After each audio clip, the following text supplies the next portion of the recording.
Selamat datang di channel YouTube Agus Diana Merdekawati.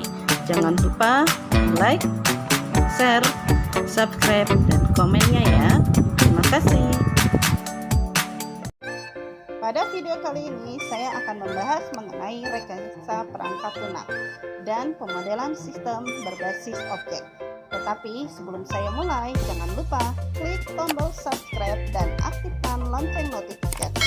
Terima kasih. Bagian dari proses, ada prosesnya, ada metodenya, ada alatnya.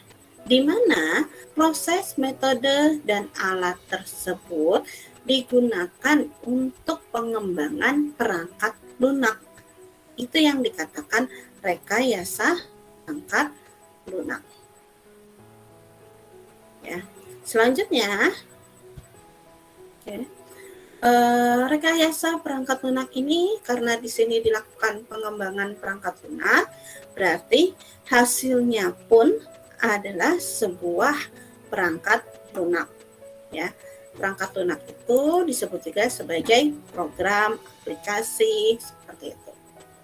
Selanjutnya, tujuan dari rekayasa perangkat lunak ini yaitu mengembangkan perangkat lunak yang sudah ada, memperbarui fungsi, menciptakan aplikasi yang user-friendly, mengintegrasi peralatan mekanikal, dan melakukan perawatan. Jadi ini semua proses dari pengembangan perangkat lunak. Jadi fungsi atau perangkat lunak ya kita pastinya mengembangkan perangkat lunak. Mengembangkan perangkat lunak ini berarti maksudnya kita kembangkan yang sebelumnya. Saya ambil contoh seperti ini. Misal, saya punya sistem penjualan yang tadinya pada saat customer datang ya belum memakai sistem barcode ya untuk mendata barangnya, untuk memasukkan data barangnya.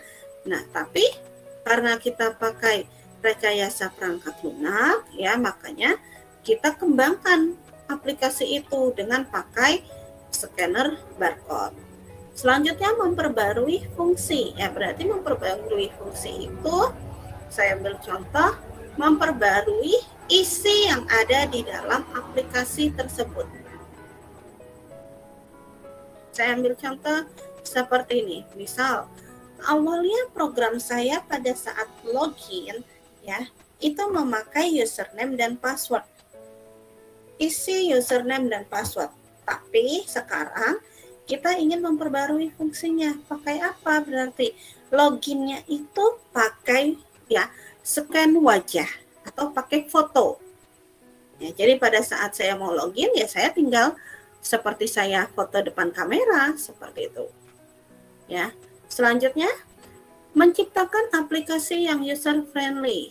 Untuk mengembangkan program atau aplikasi atau perangkat lunak ya harus lebih user friendly. User friendly itu mudah digunakan ya.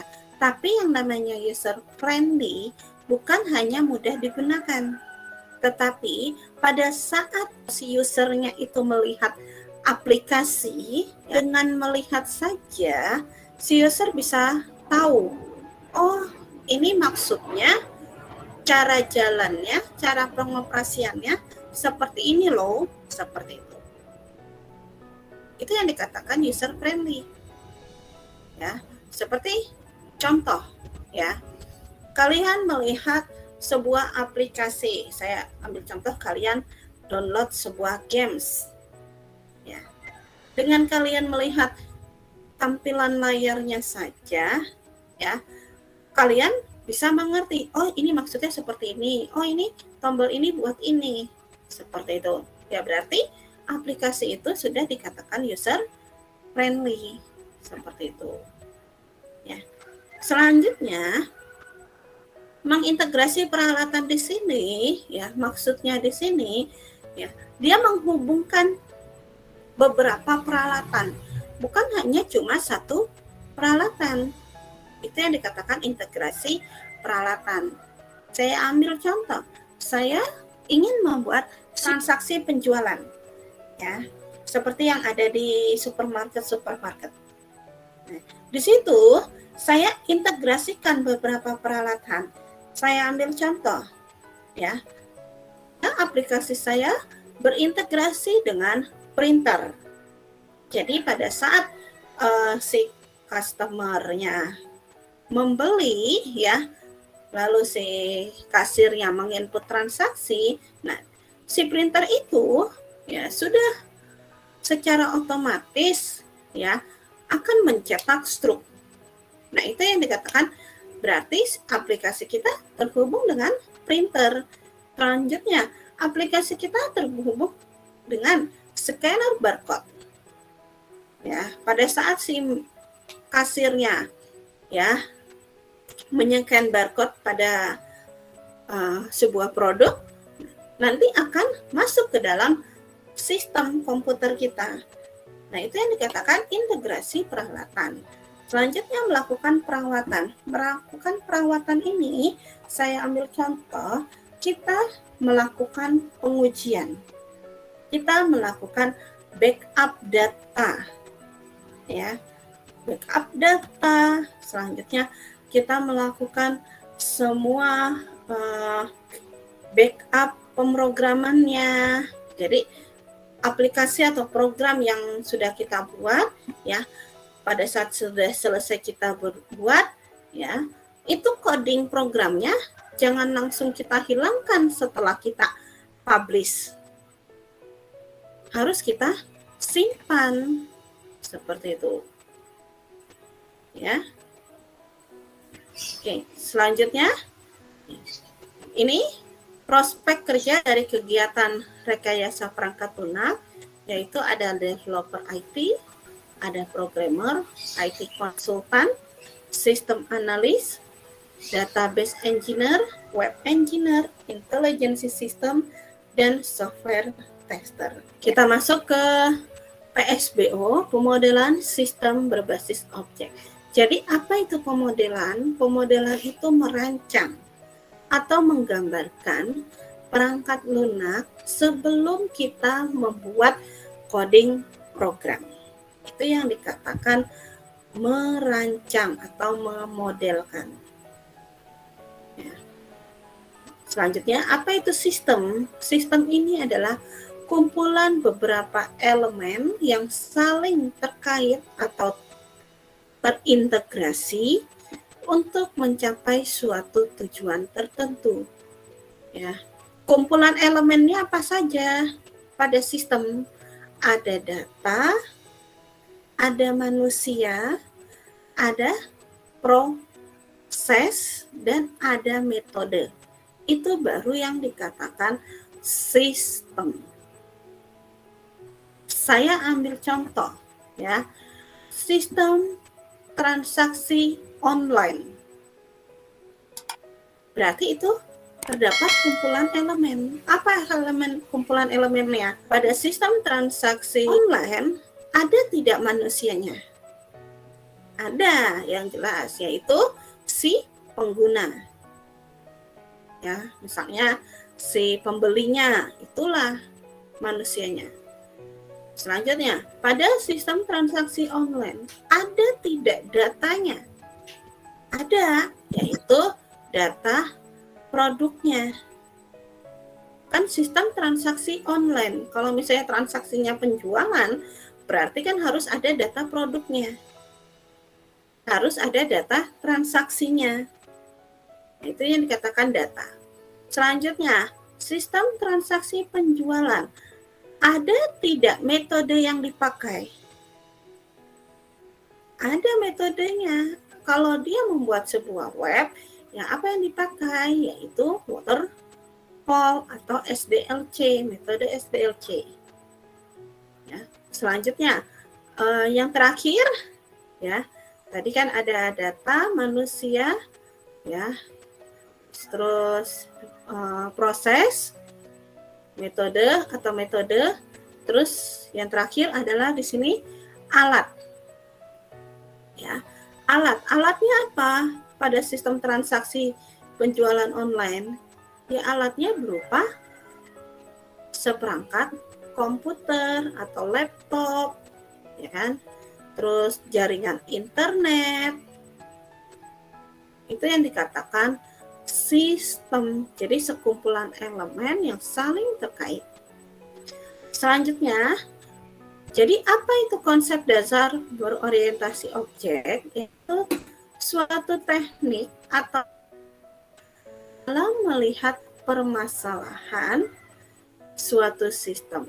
Jadi, ya, konsep dasar berorientasi objek di sini dia berupa cara, ya, untuk menganalisa permasalahan apa sih yang ada di dalam sistem.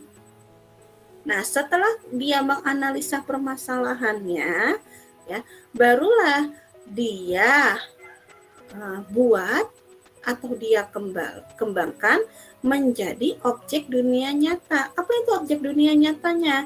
Yaitu berupa aplikasi. Itu yang dikatakan konsep dasar berorientasi objek. Jadi berupa aplikasi yang berorientasi objek. Itu yang dikatakan, ya, konsep dasar berorientasi objek. Selanjutnya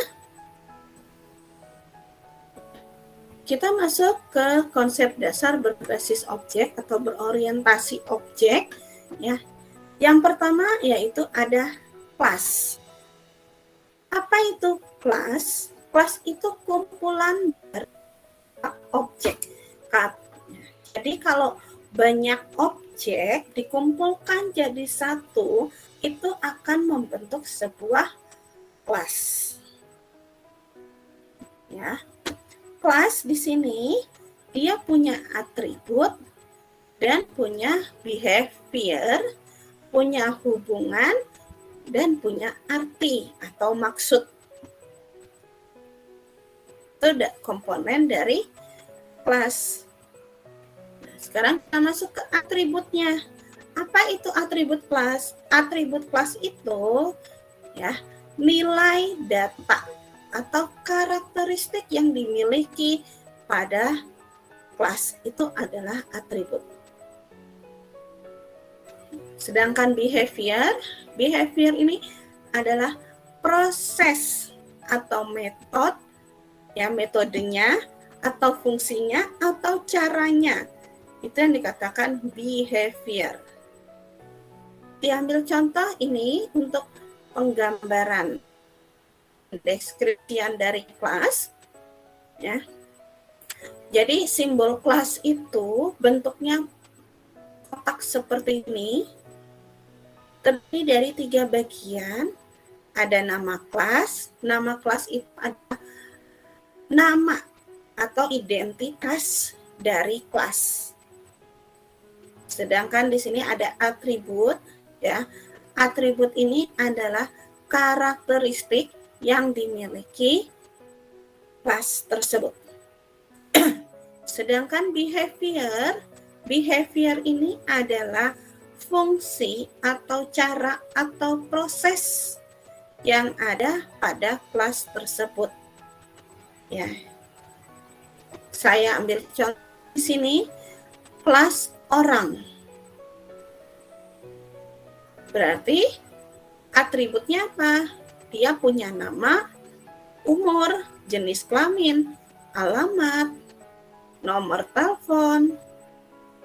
Ya, itu yang dikatakan atribut atau karakteristik dari kelas. Selanjutnya fungsinya apa di sini? Fungsinya orang, berarti caranya, prosesnya. Oh, pada orang tersebut bisa berjalan, bisa berlari. Seperti itu. Nah, sekarang kalau pada pemrograman, bagaimana membuat contoh dari kelas? Ada yang bisa kasih contoh kelas dalam pemrograman?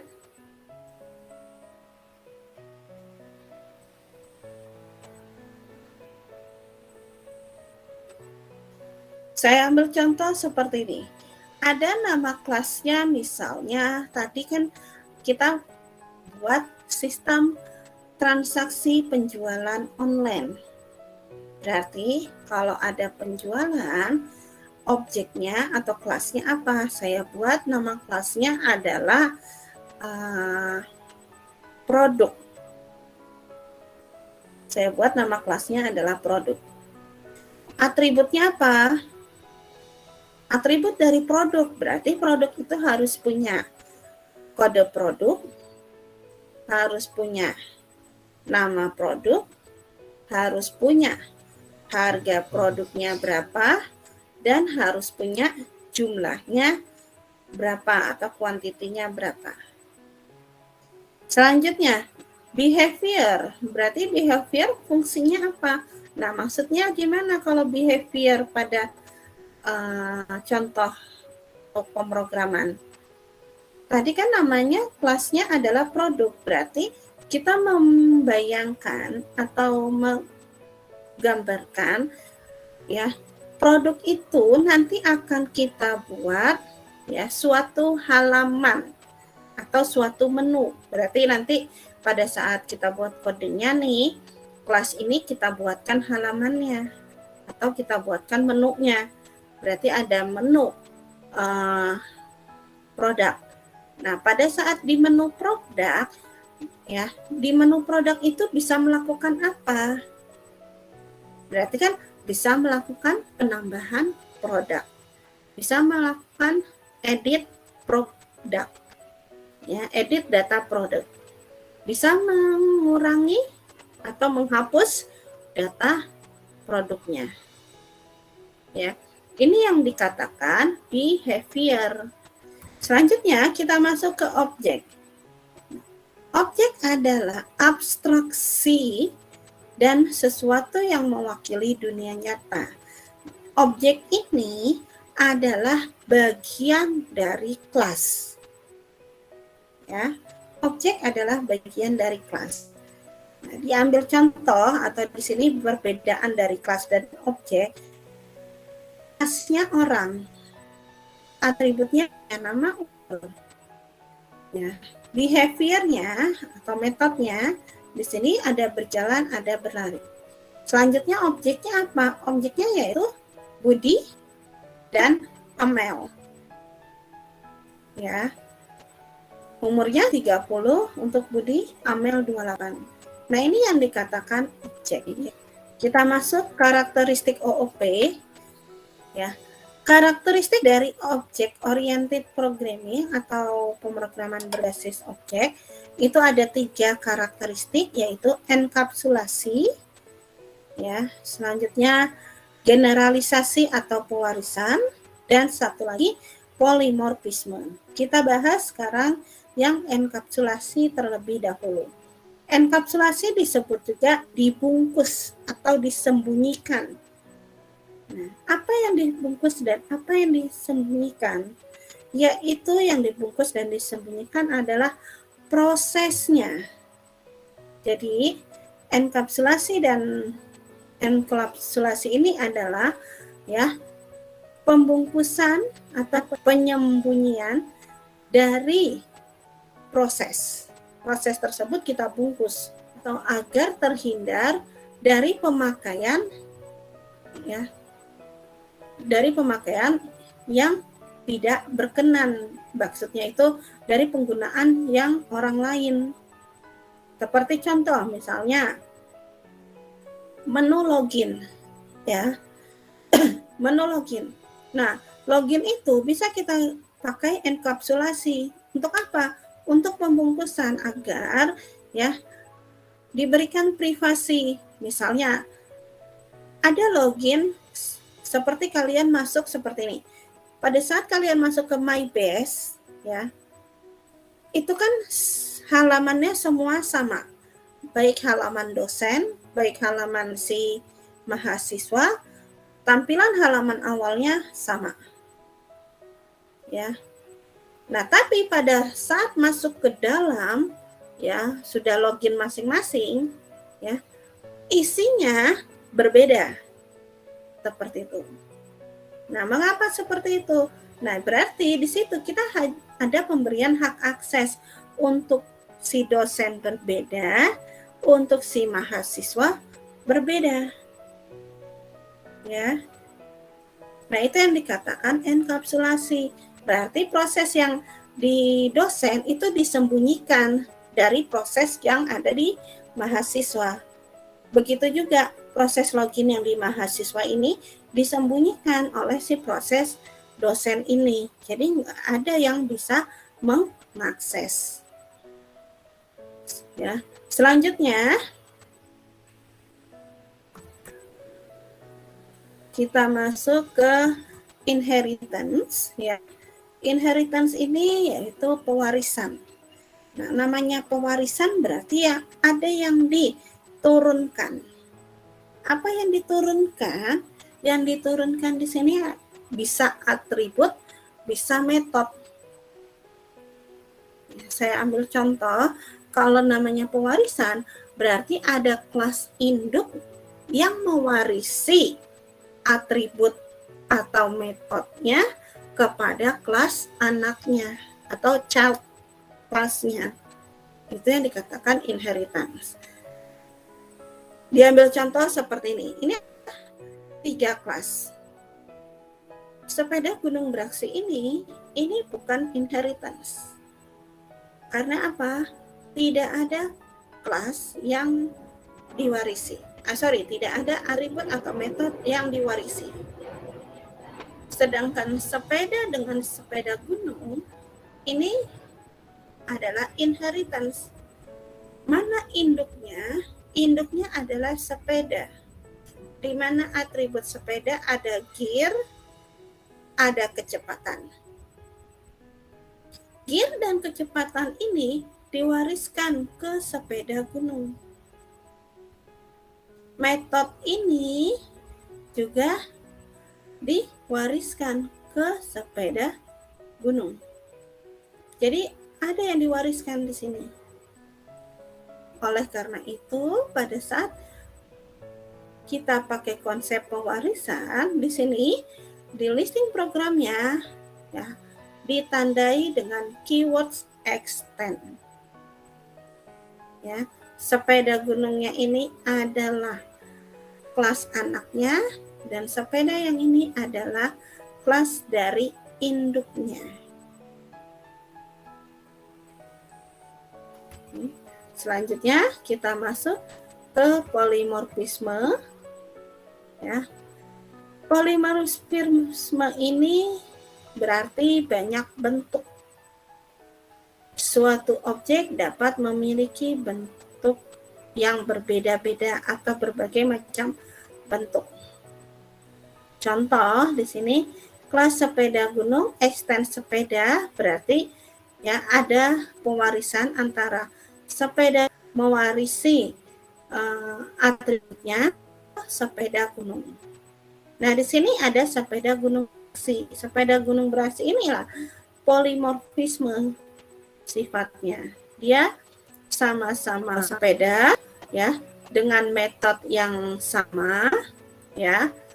Metodenya sama di sini dengan kelas sepeda yaitu sepedaku titik tambah kecepatan dan ubah gear. Jadi metodenya sama, tambah kecepatan dan ubah gear. Tapi nama kelasnya berbeda.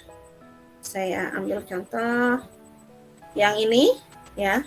Ini kalau bisa kalian lihat ya, di kelas sepeda ya kan ini kan ada pertambahan ya, ada tambah gear, ada tambah kecepatan. Ini metodenya sama seperti sepeda gunung beraksi. Ada tambah kecepatan, ada ya ubah gearnya atau tambah gearnya.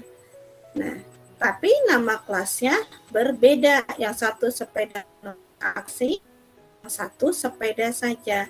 Ya, itu yang dikatakan inheritance. Selanjutnya kita masuk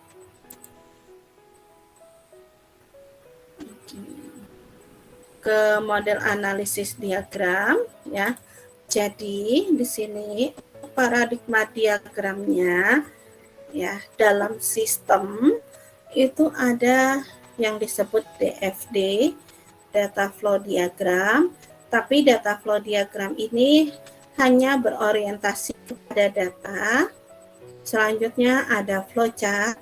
Flowchart ini hanya berorientasi kepada prosesnya saja, jadi penggambaran prosesnya saja. Nah, sedangkan yang terakhir ini ada kita kenal dengan UML. UML ini penggambarannya tidak hanya proses, tapi data pun juga ada. Jadi kalau UML ini sudah lengkap, ada penggambaran prosesnya juga penggambaran datanya. Tapi kalau DFD hanya penggambaran data. Kalau flowchart hanya penggambaran prosesnya saja, ya. Oleh karena itu, sekarang banyak orang sudah memakai UML. Sekarang DFD dan flowchart itu sudah sangat jarang digunakan atau dipakai. Kita masuk ke SDLC. Apa itu SDLC? SDLC itu System Development Life Cycle, yaitu proses pengembangan perangkat lunak atau proses pengembangan sistem.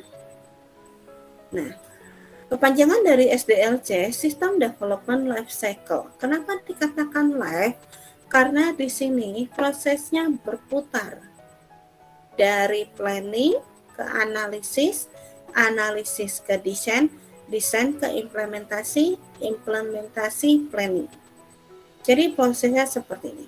Jadi kita tahap pertama untuk pengembangan sistem harus melakukan perencanaan. Perencanaan sudah selesai, kita masuk ke analisis. Analisis ini sudah selesai, kita masuk ke desain. Desain sudah selesai, kita masuk ke implementation. Nah, dimasuk di implementation ini, ya, aplikasi atau sistem yang sudah kita buat, kita uji. Jika terdapat kesalahan, maka akan dilakukan ke tahap planning lagi, tahap perencanaan lagi. Sudah sesuai belum perencanaannya? Ada yang salah tidak dari perencanaannya? Setelah itu masuk ke analisis lagi, masuk ke desain lagi, kita cek ada yang salah atau tidak desainnya. Masuk ke implementasi, seperti itu seterusnya. Sampai program atau sistem dikatakan valid atau benar. Selanjutnya, ini tahapan dari SDLC, ya. Yang pertama adalah perencanaan. Bagaimana kita membuat perencanaan? Membuat perencanaan harus kita tahu dulu apa alasan kita membuat sistem. Ya, selanjutnya, ya, kita cari tahu dulu atau kita buat, ya, permintaan sistemnya seperti apa yang ingin dibuat. Ya. Selanjutnya, analisa kelayakan, kita cari tahu dulu, layak nggak sih kalau misalnya aplikasi atau sistem yang kita rancang ini atau yang kita rencanakan ini, ya, layak tidak dipakai kalau misalnya memang sudah jadi. Nah, kita harus cari tahu ini dulu. Nah, setelah planningnya sudah, baru kita masuk ke analisis. Di tahap analisis, kita harus memastikan terlebih dahulu siapa, apa, kapan, dan di mana sistem ini akan digunakan. Ya. Saya ambil contoh seperti ini. Ya. Sistem pengenalan huruf bagi anak-anak. Saya ambil contoh seperti itu. Berarti saya punya sebuah aplikasi pengenalan huruf bagi anak-anak. Nah, berarti kita harus cari tahu dulu nih, siapa ya target kita, anak-anak usia berapa yang diajarkan pengenalan huruf. itu yang dikatakan siapa. Gitu. Selanjutnya, kapan dipakainya? Ya, kapan dipakainya? Ya berarti pada saat anak usia berapa? Di mana? Apanya di mana? Di mana kita nanti mempublishnya? Apakah lewat aplikasi desktop atau apakah nanti sistem yang saya buat Android? Berarti kalau Android kan bisa dipakai kita masukkan di Play Store, bisa di download secara ya kapanpun ya. Nah, tapi kalau dengan desktop bagaimana nih untuk menyebarkan ke masyarakatnya ya. Nah, itu yang perlu kita analisis. Selanjutnya, pengumpulan kebutuhan. Pengumpulan kebutuhan di sini lebih kepada ya, kita cari tahu siapa pemakai sistem kita. Siapa pemakai sistemnya? Selanjutnya, apa yang dibutuhkan ya dari pemakai sistem ini ya pada saat ya memakai aplikasinya. Nanti contohnya ada. Selanjutnya, membuat pemodelan proses bisnisnya ini menggunakan activity diagram. Ya. Selanjutnya, kita masuk ke tahap yang ketiga yaitu tahap desain. Nah, tahap desain di sini inilah tahap perancangan aplikasi kita. Yaitu di sini yang pertama bagaimana sistemnya akan bekerja nanti.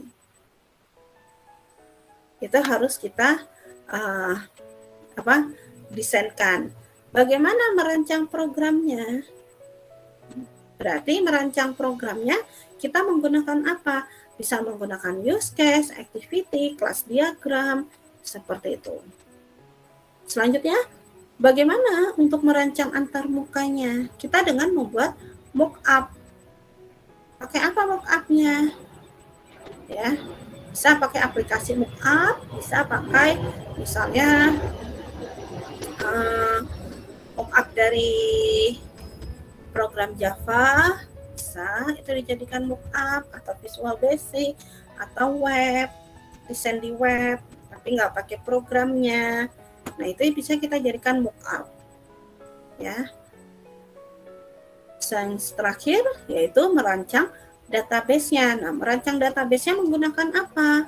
Merancang database itu pakai IRD, LRS, normalisasi, itu merancang database. Selanjutnya, implementasi, ya. Implementasi di sini yaitu membangun dan menyampaikan sistem. Membangun, menguji, mendokumentasikan, dan memasang sistem.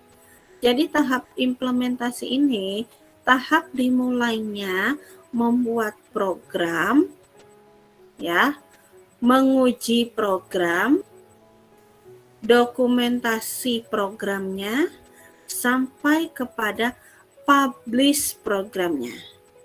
Saya ambil contoh pada saat kita membuat sebuah website. Berarti tahap implementasi dari mana? Dari kita membuat coding program webnya. Selanjutnya, kita lakukan pengujian webnya. Setelah kita lakukan pengujian webnya, kita salin coding programnya. Salinnya di mana? Ya, salinnya kita bisa simpan foldernya di hard disk yang lain, ya, atau kita simpan atau kita simpan untuk programnya, kita save disatukan di dalam Word, kita simpan di folder yang lain, ya. Nah, gunanya untuk apa dokumentasi tersebut? Apabila ada kesalahan atau tiba-tiba aplikasi yang sudah kita pasang ternyata kena hacker atau atau rusak, ya, error, kita masih punya nih backup-nya, tanpa harus kita membuat dari ulang kembali. Itu yang dikatakan dokumentasi.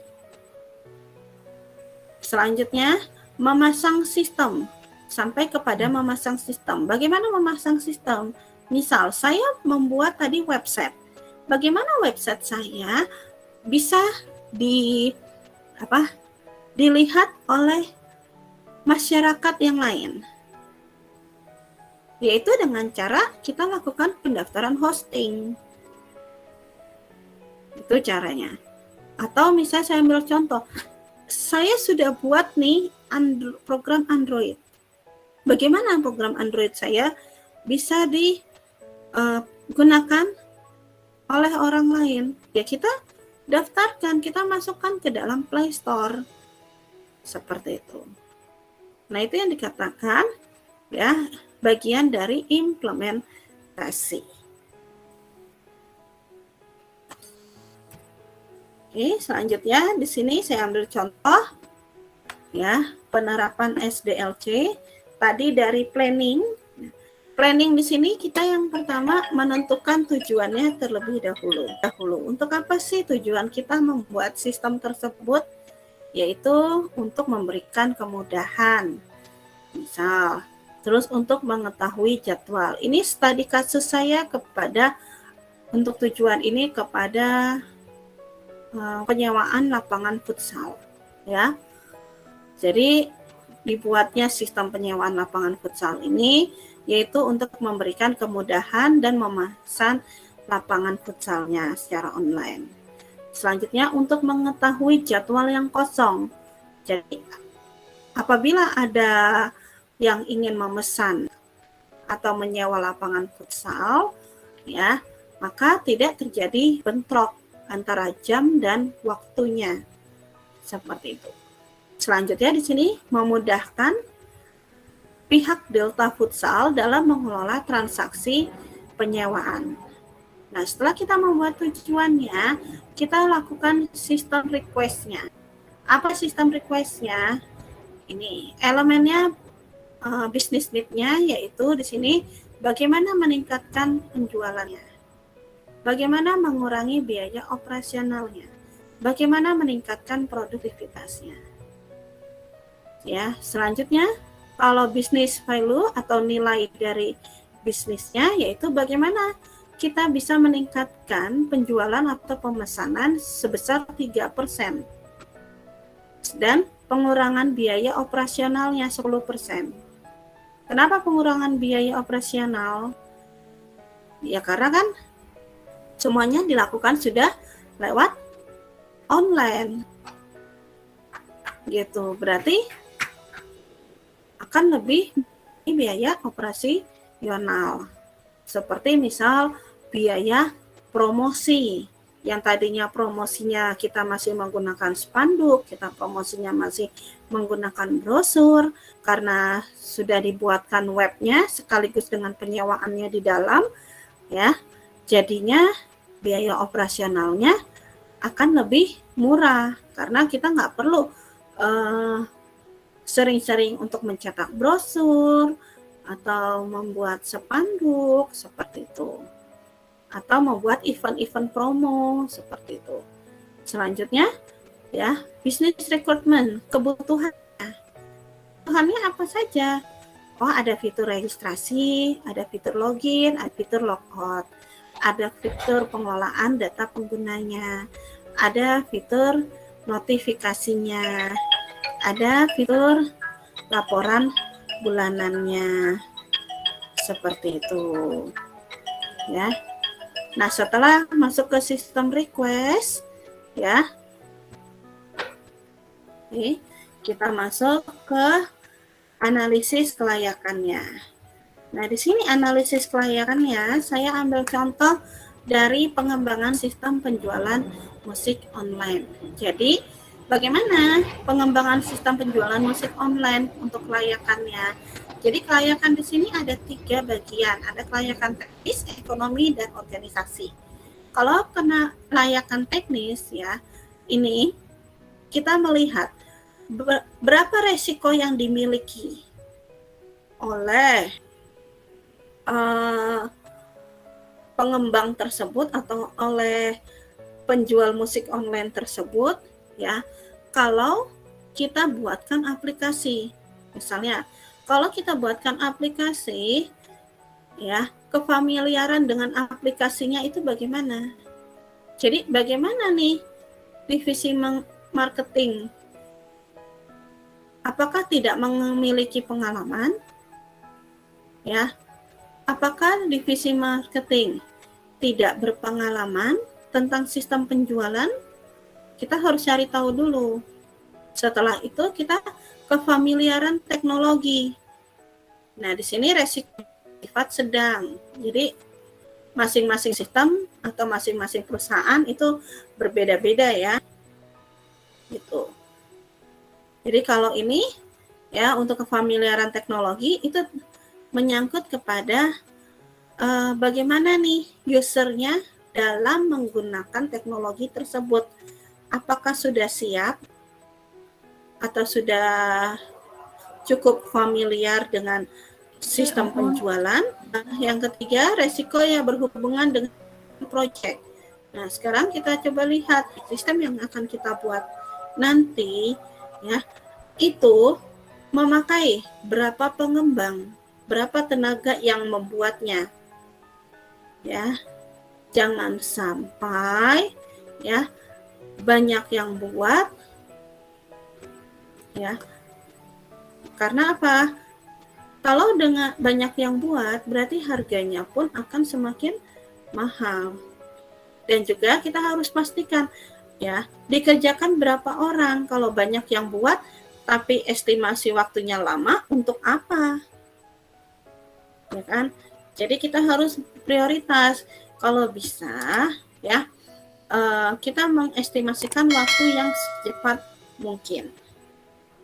Selanjutnya, kompatibilitas. Di sini sistem pemesanan yang ada sekarang menggunakan open standard. Jadi sangat kompatibel dengan sistem penjualan berbasis web yang akan kita bangun. Jadi, kompatibilitasnya dengan sistem infrastrukturnya sangat rendah karena kan kita berbasis web. Selanjutnya kelayakan ekonomi. Nah, kelayakan ekonomi itu lebih kepada cost yang diberikan. Jadi maksudnya seperti apa? Jangan sampai kita sudah mengembangkan program atau aplikasi atau sistem, tiba-tiba ya nggak ada penambahan benefit kepada saya gitu. Jangan sampai seperti itu. Jadi misalnya tadi Delta Futsal sudah membuat web penyewaan lapangan futsal. Nah, ternyata pas setelah adanya program nggak menghasilkan benefit apa-apa. Gitu. Jadi kita harus telusuri dulu ya kelayakan ekonominya. Jangan sampai apa yang sudah kita keluarkan tidak ada benefitnya. Selanjutnya kelayakan organisasi di sini ya. Bagaimana sistem yang kita buat di sini dapat meningkatkan ya penjualan ya. Selanjutnya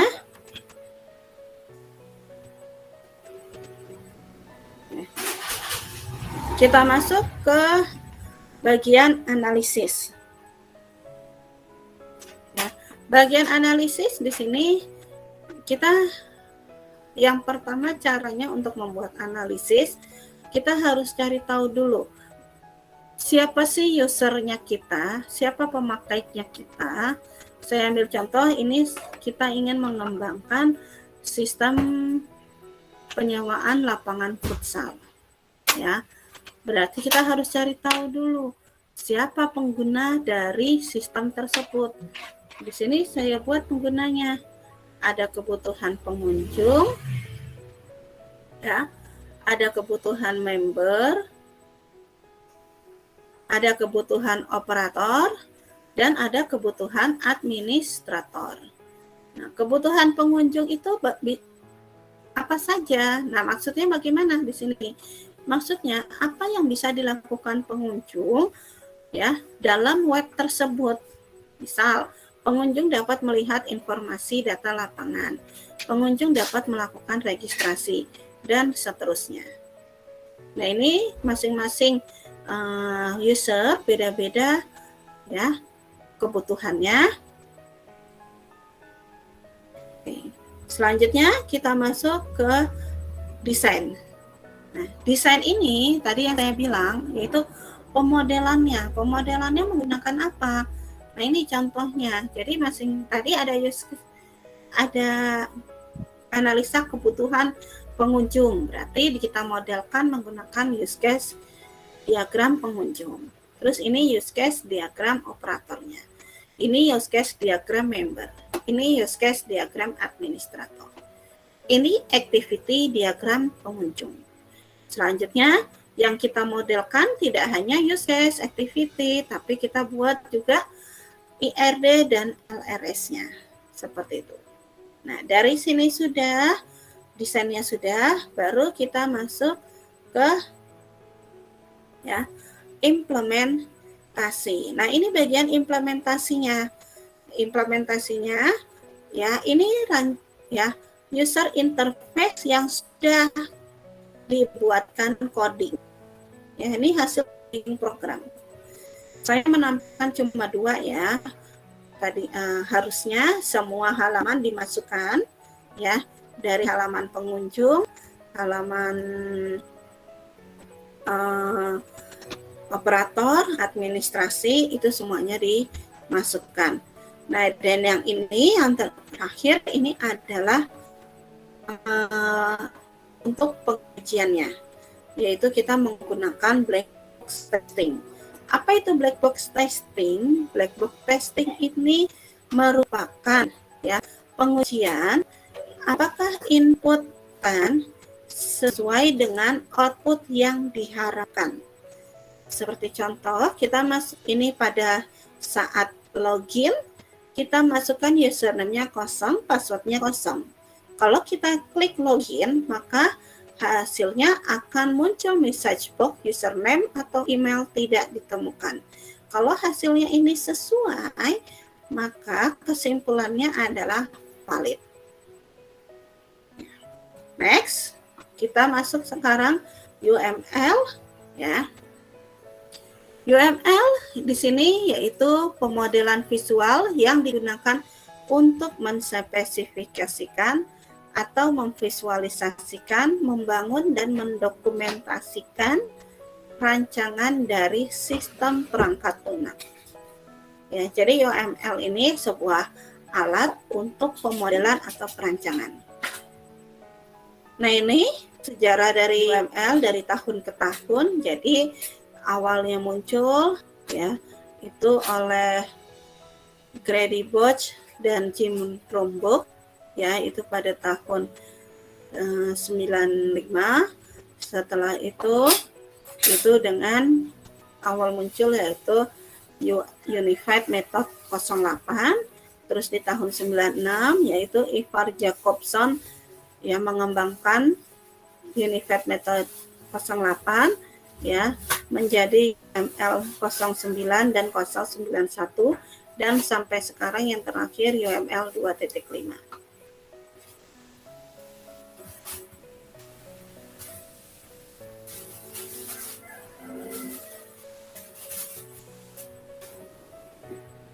Selanjutnya kita masuk ke tools UML ya. Tools UML di sini kalian bisa pakai Microsoft Visio, bisa pakai Draw.io, bisa pakai Expert Architect. Jadi ini tampilannya ya. Untuk Microsoft Visio yang ini ya, selanjutnya untuk Draw.io yang ini, untuk Enterprise Architect yang ini, untuk Star UML ya, yang ini Star UML. Selanjutnya untuk NetBeans yang ini, untuk Rational Rose yang ini, dan yang ini Visual Paradigma. Ini kalian bebas menggunakannya pakai yang mana ya. Tapi kalau saya lebih senang pakai yang Draw.io ya. Karena apa? Pada saat kita pakai Draw.io ya pada saat kita mau simpan itu gambarnya, dia tidak ada watermarknya. Tapi kalau yang lainnya itu ada watermarknya. Jadi untuk menghilangkan watermarknya, ya itu kita harus menggunakan crack-nya terlebih dahulu atau akun yang berbayar. Itu kalau yang pakai software lain selain Draw.io. Selanjutnya kita masuk ke UML versi 2.4. UML versi 2.4 di sini ada 14 diagram yang terbagi menjadi dua kelompok, yaitu struktur diagram dan behavior diagram. Nah, kalau struktur diagram ini terdiri dari kelas diagram, objek diagram, package diagram, deployment diagram, dan komponen diagram serta composite diagram. Untuk yang kita pelajari di pertemuan ini yaitu kelas diagram, ya, package diagram, deployment diagram, dan komponen diagram. Selanjutnya di sini ada behavior diagram. Nah, kalau behavior diagram yaitu suatu diagram yang menggambarkan perilakunya atau rangkaian kegiatannya. Biasanya di sini untuk diagramnya terdiri dari activity diagram, sequence diagram, communication, interaction, timing, behavior, protocol, dan use case diagram. Tapi yang kita pelajari di materi PSBO ini yaitu activity diagram dan sequence serta use case diagram. Nah, di sini ada rangkaian SDLC dan pemodelannya atau perancangannya. Ya, susunannya di sini ada planning, analisis, desain, implementasi. Biasanya planning itu digunakan untuk pembuatan proposal. Ya. Selanjutnya kalau bagian analisis dan ini buatkan spesifikasi sistemnya. Jadi untuk membuat spesifikasi sistemnya. Dan yang terakhir implementasi ini biasa menciptakan software yang baru. Setelah itu baru kita buatkan laporan keseluruhan pengerjaan. Ya, itu tahap dari model pengembangan sistem. Oke, ya materi kita sudah selesai sampai di sini. Terima kasih telah melihat video pembelajaran saya. Jangan lupa klik tombol subscribe-nya dan aktifkan lonceng notifikasi